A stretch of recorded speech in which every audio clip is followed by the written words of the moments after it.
Okay, Tim. I have a question for you. What is your question, Lee? So, with all this beer that's out there, you go to bars, you're going to be able to get great beer on tap. You go to grocery stores, you're going to have an unlimited supply of good beer. So, with all that, why do you Why do I? go to the trouble of homebrewing your own beer? As a homebrewer, why do I homebrew beer? Yes. In a market that's saturated with good commercial beer? That's a very good question, and when you pose it to me, it's difficult to answer. I think, for me personally, it's an obsession. Well, that's a good reason. If you're obsessed, I mean, It is an obsession. I think I can... the reason for the obsession is sort of like, why does anybody cook? Why does somebody cook when they can go out and get food?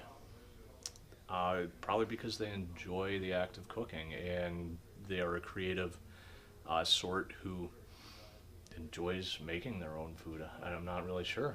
well, so this question was posed to me twice over the holiday season, and both times, to me, it seems like almost a ridiculous question because you would never ask that question to somebody. Homebrewer. Well, no, to somebody that cooks.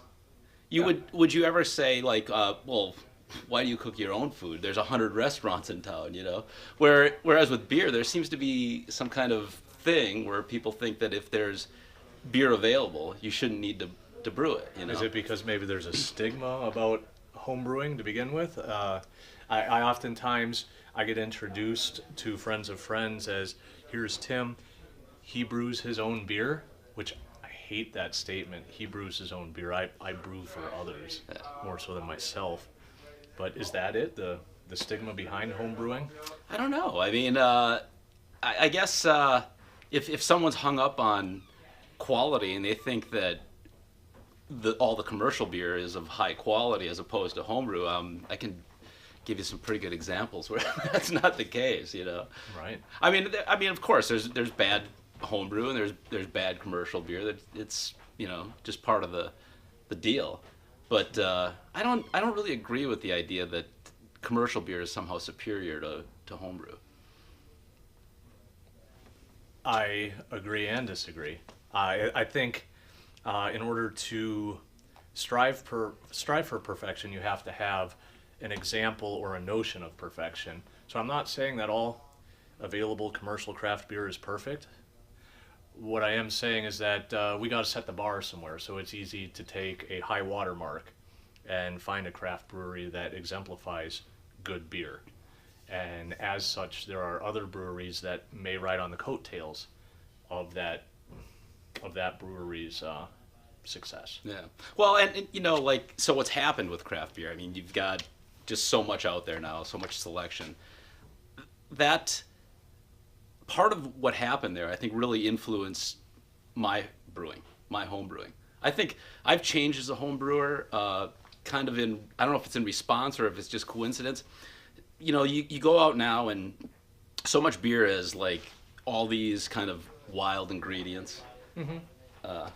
That's weird. Wild ingredients, all these, it's the flavor of the month and it's going from this to that, where like now, I used to do some of that early on when I was homebrewing, and I don't do it anymore. Do it. Why don't you do it? Because now I want beers that I can really like drill down on. Like I want a simple ingredient list that I can really get a specific sort of flavor I want, and then drink that beer again and again. Because I have, when it comes to commercial beer, I have like ADD. I rarely buy the same beer twice. I agree. Where my one place to have like promiscuity. Yeah. Where my one place to have like more familiar beers is the stuff I'm making at home. Okay. Well, it sounds to me like maybe, and I'm guessing you probably have a little bit of German descent. Maybe you are more process driven then, because you're hammering down your recipes. I've become that way, yeah. You're not being artistic about it, because there are potentially too many homebrewers that want to get out their finger paints to make their beer, and so you'd rather improve your brewing chops, is what I'm hearing. Yeah, I don't know if it's it's, I guess, I don't know. I like the fact that I can brew a beer 2, 3, 4, 5 times and see how that recipe develops and how the beer develops over time, and really get to know a beer. Because now I rarely get to know beers anymore, because I'm going to buy a different, every time I go out to buy commercial beer, I'm buying a different beer. Now, I was going to call a little bullshit on you there, because I feel the current market we have, it's very easy to get the same beer over and over. So it's a personal choice of yours not to buy the same beer Well, twice. what do you like for your home brewing? Like, what are you brewing? Are you brewing, recipes 2, 3, 4 times, or are you doing something new every time? I rebrew my recipes a lot, I think for the same reasons. I'm not brewing them for myself. That's why I hate that he makes his own beer thing. I've made my own beer for 10 years, It's not for my consumption. I brew it for events, for parties, for get-togethers, barbecues, that sort of thing. And so I like to take a recipe that my friends and family and others like, and I like to try to hammer that down. So something they liked before, they like even more now. So with your homebrew, you're not like at our house. I'd say homebrew is about 40 to 50% of what we drink. Like, what You're about good at your about it. house? Oh, it should be higher. Quick aside, while my wife was pregnant, we were trying to save money, which is one of the reasons, at least in the past, that homebrewers used to brew their own beer in general. In order to save some money, allegedly. Never saved me anyway. Right, because I went to kit beers for a little bit, and they aren't saving any money making kit beers. But the notion was to save some money and stop chasing the next best thing at the store shelf. It's very impulsive for me. So if I find Yeah, me worldwide too. stout and it's $10 for a bottle, I'm like, ooh, I want to probably get that. And it's so hard to resist something like Todd the Axeman. $17 for a 4-pack, can't do that. So I did up how much I was consuming at home, but I would argue that because I'm an event brewer, I like to get rid of a keg all in one go, so that I don't kind of resent that keg for hanging around and not leaving. He's like Yeah. that friend at the end of the party that doesn't leave. Maybe 10% of what we drink around the house Yeah. is my own product. The other part of this too is, like, if you get into home brewing and you stick with home brewing, obviously you talked about it, obsession with beer. And I have the same thing. I'm obsessed with beer, and I don't think there's any better way to learn about beer than to brew it. I mean, there's just something, you can read all you want about it, but until you've got your hands in there and worked those I agree. ingredients, it's a different ball game. It's a practical science of sorts. All the theory in the world's no good if you can't make good beer. Right.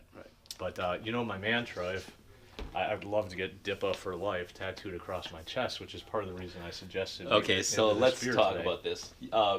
We're drinking Sage Fight Imperial IPA from the Deschutes Brewing Company of Bend, Oregon. So it's a double IPA, 8%, 75 IBUs. And so they have sage in here, juniper. Sage and juniper, and then 4 different hops, Yeah. including Centennial and Yeah. Amarillo. So I think Bravo, they used Amarillo? Bravo for bittering, and then Amarillo. You totally did more research. than me. Amarillo. Amarillo. We're from the Midwest. Centennial, and what is the other one in there?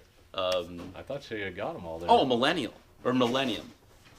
which is supposed to be like this herbal kind of dank, Herbal dank. marijuana, like, kind of thing. So, what do you think they're going for with this?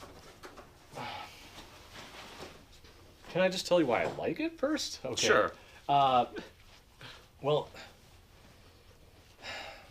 what are they going for with it? I think you're leading me by the nose. I think Deschutes on this particular one is going for what you hate ever so much. They're pleasing the consumer who wants a flavored beer.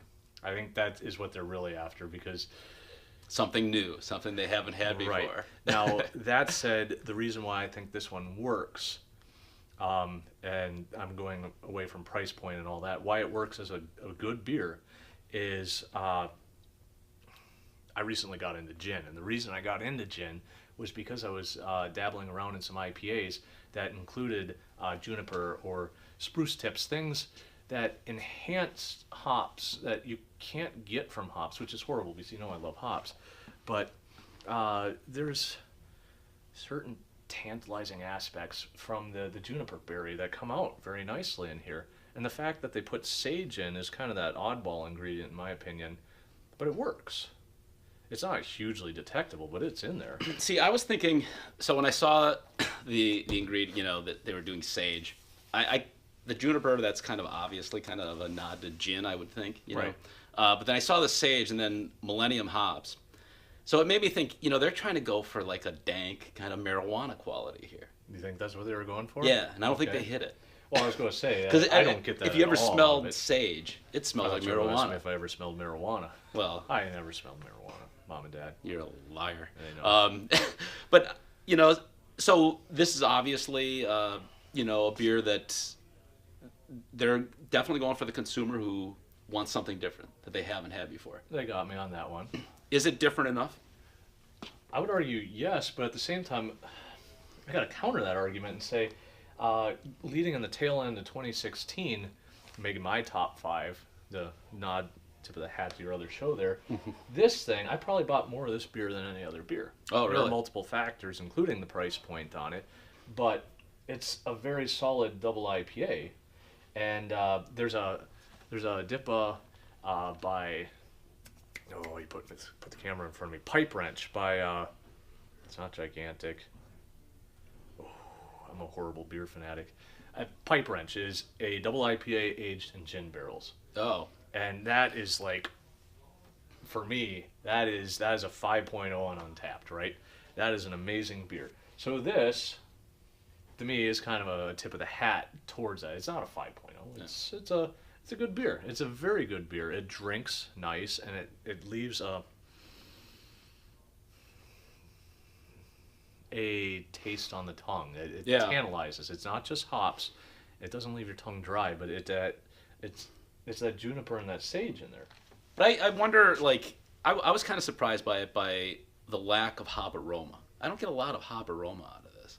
And when you look at the list of hops that are in there, you expected kind of like, I'm getting the sage more than anything else. No, I agree with you, but the question I have to pose is, are you not getting it, or is it just blended so well? Yeah, that it's being with the juniper and the sage, and yeah. And could what be. you said about simple beers, and I had a conversation just a couple hours ago about sometimes simple is better. I found in IPAs that we love the Fruity Pebbles aspect you get when you take all these new American hops and you mix a whole bunch of them together, late kettle additions, right? But sometimes, if you let your Fruity Pebbles sit for too long, you just get Fruity Pebbles juice, Sometimes you want some distinct flavor. And well, I guess I'm rambling off here, but I didn't have lunch. And now you're drinking a double IPA. Because it's got so many different types of hops that we can't pick the one hop out. And the backside, the taste on this one's kind of got the juniper, and then it goes into that dry sage character, and it's not, maybe it's masking, but maybe it's blending so well that we just can't pick one hop out. Amarillo, in my opinion, isn't like a standout hop. It's a Well, and fruity, subdued a hop. smart brewer probably isn't going to do too many beers anymore that are standout hops, because the chance of you being able to continually secure that hop are getting Unless it's more and more Chinook or difficult. something Yeah, that's right, like, right. come on, make more Chinook beers. Okay, dude, we should wrap this up. Well, that was fun. Cheers. Cheers. It was. I First look forward double to doing IPA a of the few day. more of these. All right, man. Prost. Prost.